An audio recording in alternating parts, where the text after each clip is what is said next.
함께 나눌 하나님 말씀은 요한복음 21장 1절부터 22절까지입니다.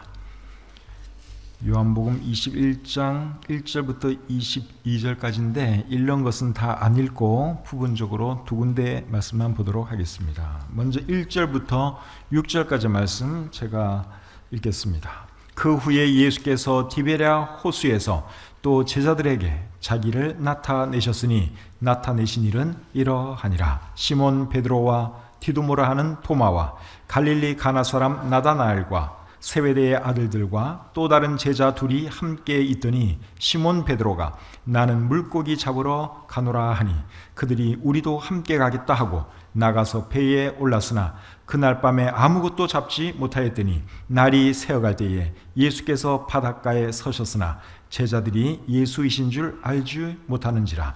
예수께서 이르시되 얘들아 너희에게 고기가 있느냐 대답하되 없나이다. 이르시되 그물을 배 오른편에 던지라. 그리하면 잡으리라 하시니 이에 던졌더니 물고기가 많아 그물을 들 수 없더라. 그 다음에 조금 건너뛰어서 12절부터 14절 읽겠습니다. 예수께서 이르시되 와서 조반을 먹으라 하시니 제자들이 주님이신 줄 아는 고로 당신이 누구냐 감히 묻는 자가 없더라. 예수께서 가셔서 떡을 가져다가 그들에게 주시고 생선도 그와 같이 하시니라. 이것은 예수께서 죽은 자 가운데서 살아나신 후에 세 번째로 제자들에게 나타나신 것이라. 아멘. 잠시 기도하겠습니다. 은혜와 사랑이 충만하신 하나님, 귀한 주일을 허락해 주시고 귀한 성도님들과 함께 우리 주님을 예배하시도록 해주신 것 감사합니다. 오늘은 부활 주일입니다. 2000년 전에 예수님께서 이 땅에 오셔서 우리를 위해 십자가에 피 흘려 돌아가신 지 3일 만에 다시 살아나심으로 우리의 주님이 되어주셔서 얼마나 감사한지요. 오늘 이 부활 아침에 이곳에 모인 우리 귀한 주님의 백성들 하나님께서 한 분 한 분 기억해 주시고 이들이 드리는 예배를 기쁘게 받아 주시옵소서. 또 사정이 있어서 함께하지 못한 지체들도 많이 계십니다. 이 시간 동일한 은혜를 베풀어 주시고 온 마음을 다하여 하나님께 예배하는 그분들 되게 해 주시옵소서. 모든 시용을 주님께 의탁하오며 예수님의 이름으로 기도합니다. 아멘. 자리에 앉겠습니다. 오늘은 요한복음 21장 1절부터 22절까지의 말씀을 본문으로 해서 회복의 아침 이런 제목으로 말씀드리기를 원합니다. 예수님께서 부활하신 것을 생각하면 우리 마음에 기쁨이 있고 소망이 넘쳐야 하는데 실제로는 그렇지 못할 때가 많습니다. 부활이라는 말을 들으면 가슴이 뛰어야 하는데 부활이라는 말을 듣고도 아무런 감흥이 없을 때가 있습니다. 오늘 읽은 이 본문을 잘 보시면 본문의 제자들이 딱 그렇습니다. 제자들은 부활하신 예수님을 이미 2번씩이나 만났습니다. 14절을 보시면 그런 것을 알 수 있죠. 이것은 예수께서 죽은 자 가운데서 살아나신 후에 세 번째로 제자들에게 나타나신 것이라. 오늘 이 본문에서 제자들이 부활하신 주님을 만나기 전에 벌써 2번을 만났습니다. 그리고 오늘 본문에서 세 번째 만나게 되는 거죠. 그런데 이 제자들이 예수님께서 부활하신 것을 알았으면 나가서 주님이 부활하셨다고 알리고 전도해야 하는데 그들이 그렇게 하지 않고 뭘 하러 나갔습니까? 고기를 잡으러 바다로 나갔습니다. 2절 3절 말씀 보겠습니다. 시몬 베드로와 디두모라 하는 토마와 갈릴리 가나 사람 나다나엘과 세베대의 아들들과 또 다른 제자 둘이 함께 있더니 시몬 베드로가 나는 물고기 잡으러 가노라 하니 그들이 우리도 함께 가겠다 하고 나가서 배에 올랐으나 그날 밤에 아무것도 잡지 못하였더니. 자, 여기 보시면 부활의 기쁨도 없이 소망도 없이 배를 타고 바다로 나갔죠. 그렇게 한 이유가 무엇입니까? 이 제자들 중에 리더는 베드로인데 베드로가 지금 영적으로 침체되어 있기 때문에 그렇습니다. 베드로가 침체되어 있으니까 다른 제자들에게도 다 영향이 미쳐서 다 함께 지금 침체되어 있는 상황입니다. 베드로가 왜 영적으로 침체되어 있느냐? 그것은 베드로가 예수님을 3번 부인한 그 일 때문에 그렇습니다. 베드로는 예수님을 부인하고 나서 예수님의 말씀 그대로 닭의 울음소리가 있기 전까지 3번을 부인했지요. 그리고 닭의 울음소리를 듣고 나가서 한없이 눈물을 흘리며 하나님께 회개합니다. 통곡을 했다고 우리 성경이 기록되어 있습니다. 그렇게 했는데도 불구하고 베드로는 자기가 한 그 일 때문에 늘 죄책감을 가지고 있는 거예요.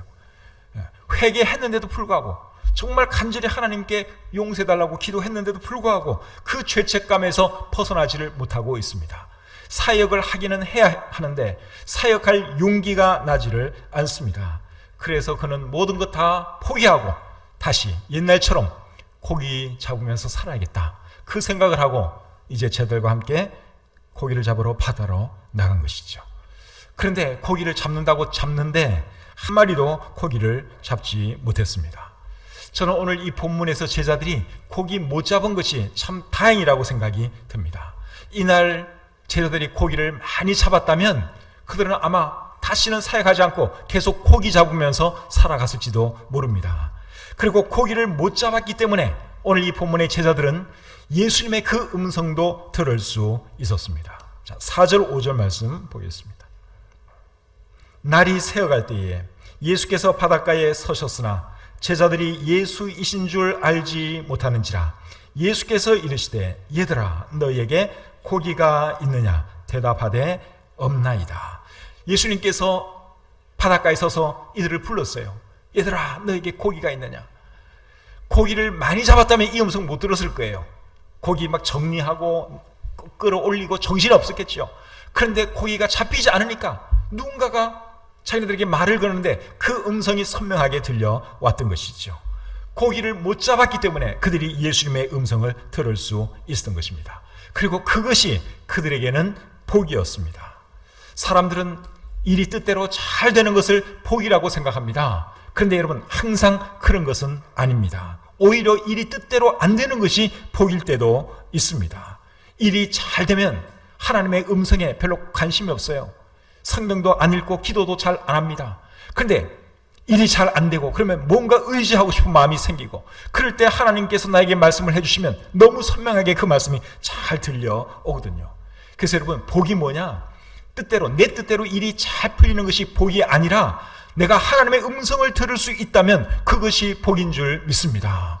오늘 여러분들이 교회에 오셨는데 교회에 와서 오늘 하나님의 음성을 들으신다면 오늘 여러분들이 복받은 분들입니다.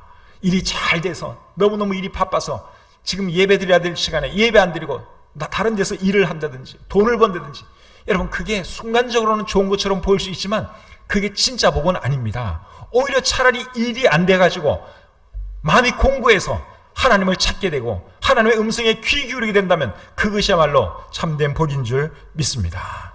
자, 고기를 한 마리도 못 잡았어요. 밤새도록 그물을 던졌다가 당기고 던졌다가 이렇게 당기는데도 고기 한 마리 올라오지를 않습니다. 그런 그들에게 예수님이 뭐라고 말씀하셨는지 우리 6절을 보겠습니다. 6절. 이르시되 그물을 배 오른편에 던지라. 그리하면 잡으리라. 예수님께서, 아직은 제자들이 예수님인지 몰라요. 이 예수님이 제자들에게 고기 잡을 수 있는 방법을 가르쳐 주셨어요. 얘들아, 그물을 오른편에 한번 던져봐라. 그러면 많이 잡게 될 것이다. 예수님이 그렇게 말씀을 해 주셨지요. 여러분, 이 말씀 속에 예수님의 사랑이 보이지 않습니까? 지금 제자들이 하고 있는 이 행동은 책망들어야 할 행동입니다. 이 사람들이 지금 고기 잡으면 안 되는 사람들이에요. 나가서 주님을 증거해야 할 사람들입니다. 그런데 지금 고기를 잡고 앉아 있어요.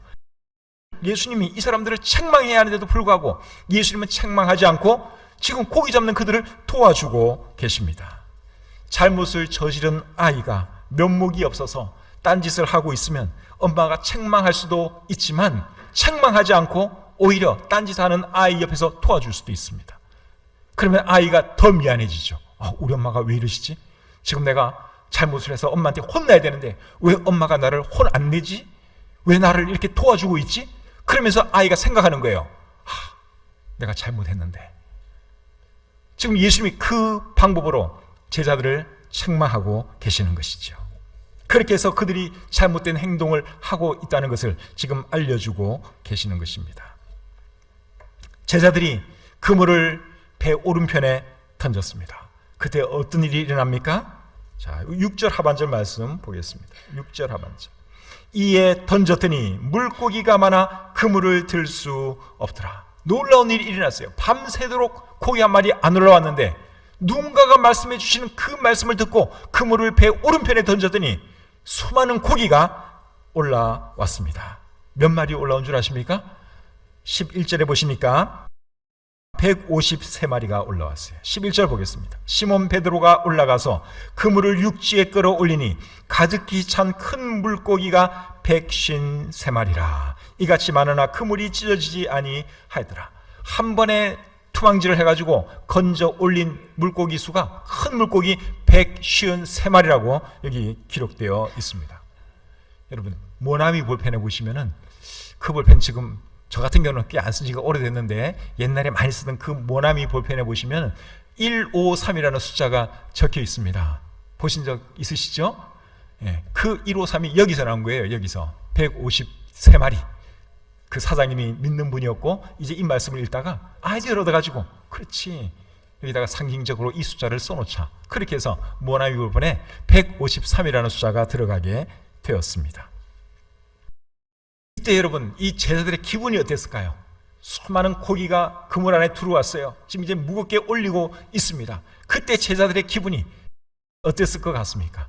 야, 고기를 많이 잡았으니까 진짜 기분 좋다, 뭐 그런 느낌이었을까요? 그렇지 않습니다. 그들은 전혀 기쁘지 않았습니다. 오히려 슬펐습니다. 왜냐하면 제자들은 자기들이 해야 할 일은 이 일이 아니라 다른 일이라고 하는 것을 너무너무 잘 알고 있었기 때문에 그렇습니다. 그물을 당기면서도 이거는 아닌데, 이거는 아닌데 내가 지금 뭐 하고 있는 거지? 그러면서 그들은 그물을 당겨 올렸습니다. 예수님께서 여러분, 제자들로 하여금 반성하게 하는 그 방법이 참 놀랍지 않습니까? 책망 한마디도 안 해요. 오히려 고기 많이 잡도록 도와줘요. 그런데 제자들은 지금 뼈저리게 반성을 하고 있습니다.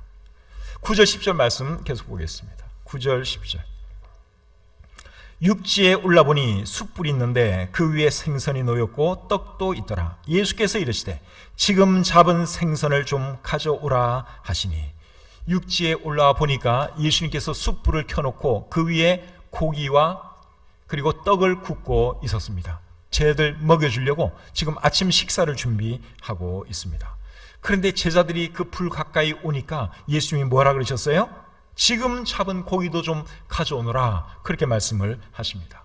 사실 제자들은 쥐구멍이 있으면 쥐구멍에라도 들어가고 싶은 심정이에요. 그 고기 다 감추고 싶은 그런 심정이에요. 왜냐하면 그 고기 잡을 사람들이 아닌데 고기를 잡았으니 얼마나 부끄러웠겠습니까?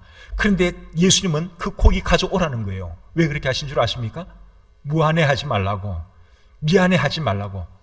그래서 예수님은 오히려 그들이 잡은 그 고기 가져오라고 지금 그렇게 말씀하고 있는 것이죠. 그리고 제자들에게 예수님께서 음식을 나누어 주십니다. 12절 13절 보겠습니다. 예수께서 이르시되 와서 조반을 먹으라 하시니 제자들이 주님이신 줄 아는 고로 당신이 누구냐 감히 묻는 자가 없더라. 예수께서 가셔서 떡을 가져다가 그들에게 주시고 생선도 그와 같이 하시니라. 예수님께서 제자들에게 식사를 나누어 주셨어요. 그리고 불 주위로 동그랗게 둘러앉아서 같이 풀을 쬐면서 아침을 맛있게 먹고 있습니다. 이 장면이 여러분 참 아름답지 않습니까? 한번 상상을 해보세요. 너무너무 아름다운 장면이에요. 그림 잘 그리는 분 계시면 이런 그림 한번 그리면 어떨까 생각이 듭니다. 아침 안개가 피어오르는 갈릴리 호숫가에 불을 중심으로 예수님과 7 제자가 둥그렇게 앉아서 지금 음식을 먹고 있습니다. 그런데 유독 한 사람은 고개를 못 들고 고개를 푹 숙이고 있습니다. 그리고 그 뒤로 아침 햇살이 서서히 비춰오고 있습니다. 고개를 못 들고 땅만 바라보고 있는 그 사람은 누굴까요? 베드로입니다. 베드로. 그래서 이 장면은 아름답기도 하고 슬프기도 한 그런 장면입니다. 왜냐하면 베드로의 마음속에는 지금 뜨거운 눈물이 흐르고 있기 때문에 그렇습니다. 이 그림의 제목을 붙인다면 뭐라고 치면 좋을 것 같아요? 회복의 아침. 회복의 아침. 그때 예수님께서 베드로에게 말을 건네십니다. 자, 15절 말씀 보겠습니다. 15절. 그들이 초반 먹은 후에 예수께서 시몬 베드로에게 이르시되 요한의 아들 시몬아 네가 이 사람들보다 나를 더 사랑하느냐 하시니 이르되 주님 그러하나이다. 내가 주님을 사랑하는 줄 주님께서 아시나이다. 이르시되 내 어린 양을 먹이라 하시고 예수님께서 먼저 베드로에게 말을 건네셨어요. 베드로는 입이 10개가 있어도 할 말이 없습니다. 예수님을 부인한 사람이 무슨 할 말이 있겠어요? 고개 푹 숙이고 있는 베드로에게 예수님이 먼저 말을 건네셨어요. 요한의 아들 시몬아 네가 이 사람들보다 나를 더 사랑하느냐? 예수님께서 물으셨어요. 여러분 이 질문을 하신 이유가 뭐겠습니까?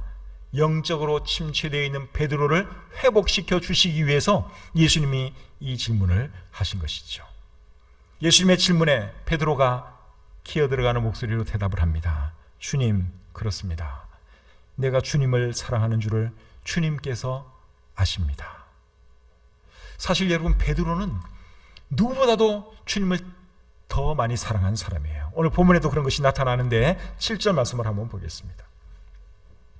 예수께서 사랑하시는 그 제자가 베드로에게 이르되 주님이시라 하니 시몬 베드로가 벗고 있다가 주님이라 하는 말을 듣고 겉옷을 두른 후에 바다로 뛰어내리더라. 멀리서 말씀하신 그분이 주님이라고 하는 것을 제자 중에 누군가가 깨달았어요. 요한이라고 생각이 됩니다. 그리고 그 사실을 모두에게 말을 해줬어요. 야, 저분은 주님이야. 그렇게 말을 했더니 베드로가 정신이 번쩍 나서 겉옷을 주섬주섬 주워 입고 물속으로 뛰어들었습니다. 주님께 먼저 가려고. 그 정도로 베드로가 주님을 사랑한 사람입니다. 자기가 잘못한 거 그런 거 순간적으로 잊은 거예요. 주님 말 들으니까 너무 좋아서. 그래서 그런 행동을 한 것이죠. 그래서 이 베드로는 정말 주님을 사랑한 사람이에요. 그래서 네가 나를 사랑하느냐라고 주님이 물었을 때 네 주님, 내가 주님을 정말 사랑합니다. 주님이 그것을 아시지 않습니까? 그렇게 대답을 한 것이죠. 헬라어 성경으로 보시면 우리 신약 성경은 헬라어로 기록이 되었습니다. 예수님이 베드로에게 헬라어 성경에는 어떻게 질문했는가 하면 네가 나를 아가페 사랑하느냐 그렇게 물으셨어요. 헬라어는 사랑이라는 단어를 구분을 합니다. 아가페 사랑, 필리아 사랑, 에로스 사랑 이런 다양한 사랑이 있어요. 예수님이 질문한 것은 네가 나를 아가페 사랑하느냐 그런 질문을 했어요. 아가페 사랑은 자기희생적인 사랑, 무조건적인 사랑을 말하는 것이죠. 그런데 베드로는 뭐라고 대답했느냐? 내가 주님을 필리아 사랑합니다. 그렇게 대답을 했습니다. 필리아 사랑은 친구들 간의 사랑, 우정 이런 것이 필리아 사랑입니다. 주님이 네가 나를 아가페 사랑하느냐? 그렇게 물으면 베드로는 뭐라고 대답을 해야 하는 것입니까? 나도 주님을 아가페 사랑합니다. 그렇게 대답을 해야 하는데 그렇게 대답하지 못하고 내가 주님을 필리아 사랑합니다. 그렇게 대답을 했어요. 그런데 여러분 사실 예수님하고 제자들하고 커뮤니케이션 할 때는 헬라어로 대답 안 했어요. 헬라어로 말을 안 했습니다. 요한이 요한복음 기록할 때 헬라어로 기록을 한 거예요. 예수님하고 제자들하고는 무슨 언어를 가지고 사용했느냐? 아람어를 가지고 사용했습니다. 그 당시에 아람어하고 히브리하고는 비슷한데 좀 달라요. 어쨌든 아람어를 가지고 대화를 했는데 이 성경을 기록한 요한이 기록을 헬라어로 했어요. 그러니까 실제로는 예수님이 네가 나를 아가페 사랑하냐 이렇게 안 물었어요. 그냥 그들이 쓰는 말로 네가 나를 사랑하느냐 그렇게 물었죠. 그리고 베드로는 내가 주님을 사랑합니다 그렇게 대답을 했어요. 그런데 요한이 성경을 기록하면서 하나님의 영감으로 성경을 기록하면서 헬라어로 기록하면서 아가페, 필리아 구분을 한 거예요. 예수님의 의도를 파악했고 그리고 이 베드로가 사랑한다고 했을 때 그 사랑의 또 의미를 파악을 한 거예요. 그렇게 해서 아가페 사랑, 필리아 사랑 이렇게 구분을 해서 성경을 기록한 것입니다. 어쨌든 간에 예수님이 네가 나를 아가페 사랑하느냐 그렇게 물었는데 감히 아가페 사랑합니다 그렇게 말을 할 수가 없는 거예요. 왜냐하면 예수님을 부인한 사람이 무슨 자격으로 감히 아가페 사랑한다고 그렇게 말을 할 수가 있겠습니까? 그래서 필리아 사랑합니다 그렇게 대답을 했죠. 베드로의 대답에 예수님이 뭐라 그러죠? 내 어린 양을 먹이라 그렇게 말씀을 합니다. 어느 정도 시간이 흘렀어요. 예수님이 또 질문을 하십니다. 요한의 아들 시몬아, 네가 나를 사랑하느냐? 네가 나를 아가페 사랑하느냐? 물으셨어요. 베드로가 또 대답합니다. 주님, 그렇습니다. 내가 주님을 필레아 사랑하는 줄을 주님께서 아십니다. 예수님이 또 말씀하세요. 내 양을 치라. 시간이 또 흘렀습니다. 예수님이 또 묻습니다. 우리 17절 말씀 보겠습니다. 17절. 세 번째 이르시되 요한의 아들 시몬아, 네가 나를 사랑하느냐 하시니, 주께서 세 번째 네가 나를 사랑하느냐 하심으로 베드로가 근심하여 이르되, 주님, 모든 것을 아시오매 내가 주님을 사랑하는 줄을 주님께서 아시나이다. 예수께서 이르시되 내 양을 먹이라. 예수님이 세 번째 똑같은 질문을 하셨어요. 그런데 이번에는 우리 헬라어 성경으로 보면 요한의 아들 시몬아, 네가 나를 필리아 사랑하느냐, 예수님이 베드로의 그 수준으로 내려가셔서 그렇게 질문을 해 주셨습니다. 세 번이나 똑같은 질문을 하니까 베드로가 근심했다고 방금 읽은 이 말씀에 기록을 하고 있습니다. 내가 얼마나 못 믿어왔으면 예수님이 똑같은 질문을 세 번씩이나 하실까 근심했습니다. 그래도 베드로는 주님을 사랑하니까 용기를 내어서 또 대답합니다. 내가 주님을 필리아 사랑하는 줄을 주님께서 아십니다. 베드로는 시종일관 필리아 사랑이에요. 감히 내가 아가페 사랑한다고 그렇게 말을 하지를 못합니다. 예수님이 또 말씀하십니다. 내 양을 먹이라. 여러분, 왜 예수님이 똑같은 질문을 세 번씩이나 했을까요? 그 이유는 베드로가 예수님을 세 번 부인했죠. 세 번 부인한 베드로를 회복시켜 주시기 위해서, 세 번 사랑한다고 고백할 기회를 주시기 위해서 예수님께서 같은 질문을 세 번 하신 것입니다. 그리고 예수님이 질문하니까 베드로는 그 질문에 내가 주님을 사랑합니다. 내가 주님을 사랑합니다. 내가 주님을 사랑합니다. 세 번 고백했습니다. 여러분, 주님의 사랑이 놀랍지 않습니까? 세 번 부인한 베드로를 회복시켜 주시기 위해서 세 번 사랑한다고 고백할 수 있는 기회를 주님이 주신 것입니다. 책망받아야 할 베드로를 예수님은 사랑과 용서로 품어 주셨습니다. 우리 예수님이 여러분 이런 분이세요. 이런 예수님 좋지 않습니까?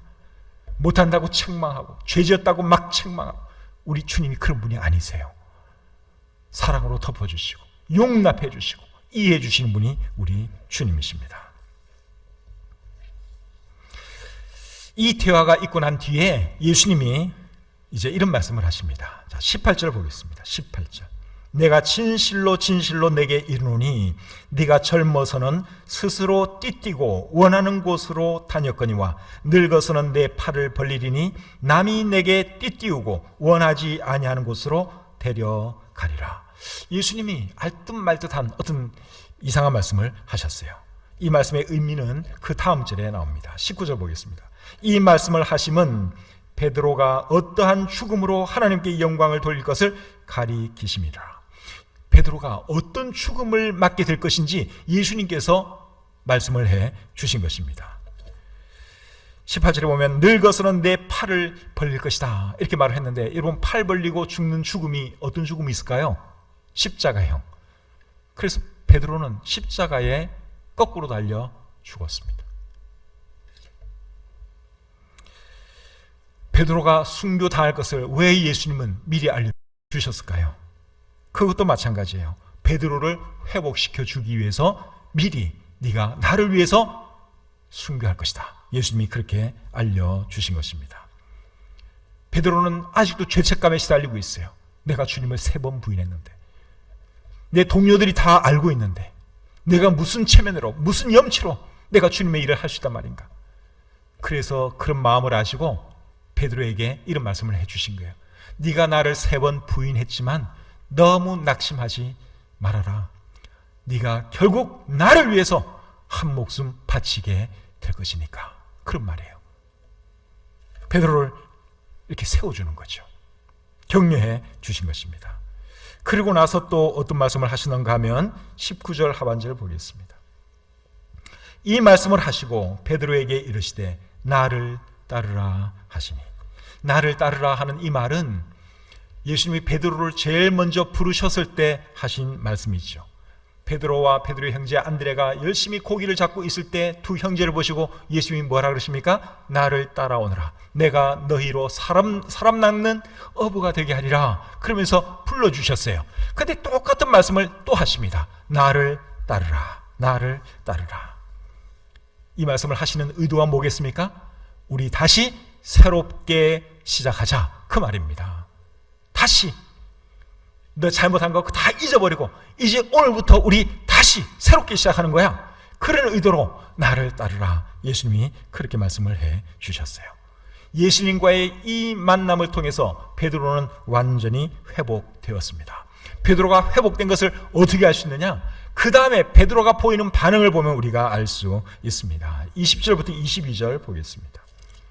베드로가 돌이켜 예수께서 사랑하시는 그 제자가 따르는 것을 보니 그는 만찬석에서 예수의 품에 의지하여 주님을 파는 자가 누구오니까 묻던 자더라. 이에 베드로가 그를 보고 예수께 여짜오되 주님, 이 사람은 어떻게 되겠사옵나이까? 예수께서 이르시되 내가 올 때까지 그를 머물게 하고자 할지라도 내게 무슨 상관이냐? 너는 나를 따르라 하시더라. 베드로가 옆에 있는 제자는 어떻게 될 것인지 궁금해졌어요. 이 제자는 요한입니다. 사도 요한입니다. 그래서 예수님께 질문을 해요. 예수님, 나는 팔을 벌리고 이제 죽는 거 알겠는데 그러면 이 친구는 어떻게 돼요? 질문을 했어요. 그때 예수님이 뭐라 그러시는가 하면 이 사람이 어떻게 되든 뭐가 되든 신경 쓰지 말고 너는 나를 따르라, 그렇게 말씀을 했습니다. 여러분, 이 베드로의 이 모습 보니까 회복된 것 같지 않습니까? 이게 원래 베드로의 모습이에요. 지금까지 고개 푹 숙이고 있어요. 이제 할 말 하잖아요. 자기 본래의 모습을 찾은 것입니다. 회복되었습니다. 여러분 중에 회복이 필요한 분 계시지 않습니까? 주님과의 관계에 있어서 회복이 필요한 분 계시면 부활하신 주님을 다시 한번 만나시기를 바랍니다. 하는 일이 잘 안 돼서 힘들어하는 분이 혹 계십니까? 너무 부정적으로 생각할 필요 없습니다. 어쩌면 지금이 예수님 제대로 만날 수 있는 기회인지도 모릅니다. 일이 잘 되면 하나님의 음성이 귀에 안 들어와요. 그런데 일이 잘 안 되면 하나님의 음성이 여러분들 마음속에 들립니다. 지은 죄 때문에 낙심하고 있는 분이 계십니까? 주님은 여러분의 허물, 약점 다 알고 계십니다. 다 이해하십니다. 여러분이 여러분의 그 죄에 대해서 진심으로 회개하셨다면 여러분 주님의 용서를 믿으시기를 바랍니다. 그리고 여러분도 여러분 자신을 용서해 주시기를 바랍니다. 늘 죄책감에 눌려 살지 마시고 여러분 이제 자유롭게 살아가십시오. 예수님 이미 다 용서해 주셨어요. 예수님 이제 더 이상 기억 안 합니다. 근데 왜 자꾸만 여러분의 그 잘못 때문에, 지은 죄 때문에 왜 계속 괴로워하고 그래야 됩니까? 그럴 필요 없어요. 예수님은 다 이미 용서해 주셨습니다. 주의 일을 해야 함에도 불구하고 주님의 일 하지 않고 다른 일 하고 있는 분이 혹 계십니까? 헌신 열심히 잘하다가 무슨 일이 있어가지고 지금 헌신 멈춘 그런 분이 혹 계십니까? 네가 나를 사랑하느냐 하는 이 주님의 음성을 여러분들 마음으로 한번 제대로 들으시기를 바랍니다. 주님 사랑하면 여러분 우리가 아무리 낙심해도 다시 일어날 수 있습니다. 주님이 나를 사랑하는데 내가 주님을 위해서 못할 것이 뭐 있겠어요?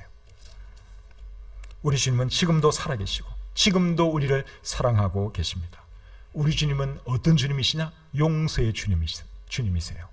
회복시켜 주시는 주님이십니다.